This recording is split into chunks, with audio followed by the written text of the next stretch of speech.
I like me better when I'm with you.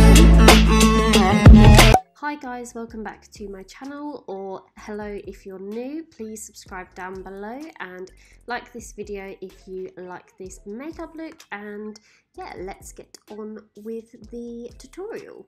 So to start off with, I'm just going over the concealer on my lid. I'm just going over with a fluffy brush just to blend out any creasing, and then I'll be moving on to applying eyeshadow.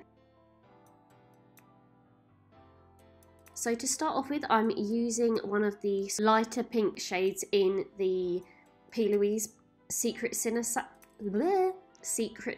palette, and I'm just pressing that onto my lid with a fluffy brush from Morphe. I can never remember the name of this brush. I just pack that colour all over, and then I just start buffing the edges out. As you can see, I start to sort of almost wing the shadow out a little bit as well. I just find this really helps to elongate your eyes. Just also makes it a little bit smokier as well. The next shade I'm going to be applying is this sort of darker sort of purpley pink. And what I'm going to be doing with that, I'm just going to be pressing that all over my lid. This is just to define my eye a little bit more. We are going to be doing a cut crease, but as I said in my previous video, I really find that building colours up really helps with the blend of the next shadow that you'll apply, and it just makes everything look a little bit softer as well. For the cut crease, I then just take this flat shader brush from MAC. I can never remember the name of it, but it's one of the most popular ones, and I just apply my concealer on this and then map out where I want the cut crease to be. And one thing I always do is I just look up, and literally it makes a sort of like print on your eye with the concealer of how high you want it to be, and then you can just sort of like perfect it with the brush. Just do sort of tiny steps at a time, because then that way you can't muck it up. This concealer I'm using is the Too Faced Multi Sculpt Concealer. It's the one in like the big tube. It's absolutely perfect. This is also what I used on my eye2 primer as well for eyeshadow and clean up around my brows. Then to set the concealer, I'm going to be taking this sort of like a light ivory sort of white shade from the Morphe Jaclyn Hill palette. This is the second one, this is the latest one, and I just press that on the middle part of the cut crease. So I just set that in place, and I just push the shadow down instead of blending it, because then that will move the product underneath. Then I'm going to be taking the iridescent white shade from the same palette and applying that in the sort of like inner part of the cut crease. And then I'll be taking this almost like a neon pink and applying that on the end of the cut crease. You can sort of see what I mean, but it's harder to explain.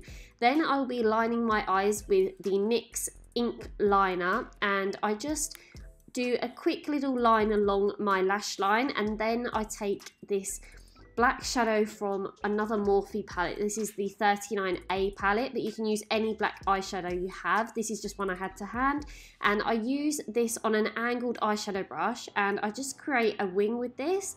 And then what I do is I use this small like little smudger brush from Morphe just to make the wing a little bit smokier.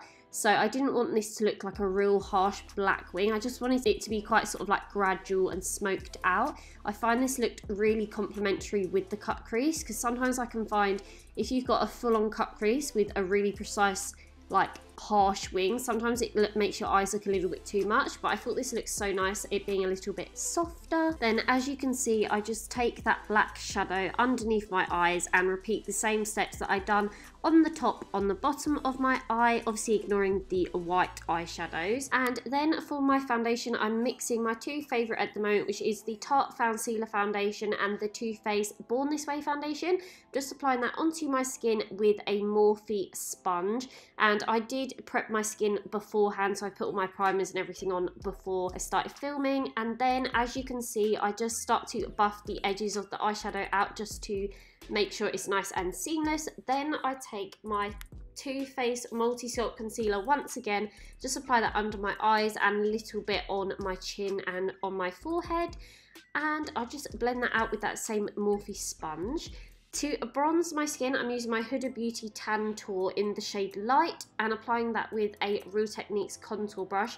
This is my favourite brush I've used so far to apply this product. It works really well and really buffs it into the skin. And then to bronze even more, I will be applying my Marc Jacobs Tantastic bronzer, and I just go over the areas that I applied the Huda Beauty one just to lock it all in place and intensify it just that little bit more, just to give my skin that really nice bronzy glow. And then I will be moving on and popping on a little bit of powder. So I just apply this around my sort of under eyes and just places that need setting, really, a bit around my chin and my forehead. And then I'll be moving on. I'm applying a little bit of mascara. This is the Bobbi Brown Smoky Eye Mascara, and I'm just applying that to my bottom lashes. As you can see, got it all over myself. Just flicking through my brows with a spoolie that I used previously before I started filming. It had a little bit of sort of brow gel on, and then after that I will be moving on to a bit of blusher. I'll be using the Milk Makeup blush stick. I don't know the name of this, but I know it's one of their like most popular shades because I was given it in a Sephora like gift. But yeah, this is such a beautiful shade. It really makes your skin look so nice and radiant and glowy. Then I will be just buffing my eyes out once more, and then lining my lips with the Morphe Sweet Tea lip pencil and filling in my lips with the Kylie Jenner Exposed Liquid Lip. For highlighter, I'm using one of the shades from the Nicole Guerrero and Anastasia Beverly Hills palette in Forever Young, and I'm just buffing that all over my cheekbones, little bit on my nose and tiny bit on my chin. And that is the finished look. So I really hope that you liked this makeup look. Something nice and bold and a little bit creative. So I will see you guys in my next video. Don't forget to like and subscribe, leave a comment down below, and I hope you're all safe and well and taking care of yourselves and your loved ones. Stay safe and stay home, and I'll see you in my next video. Take care, bye.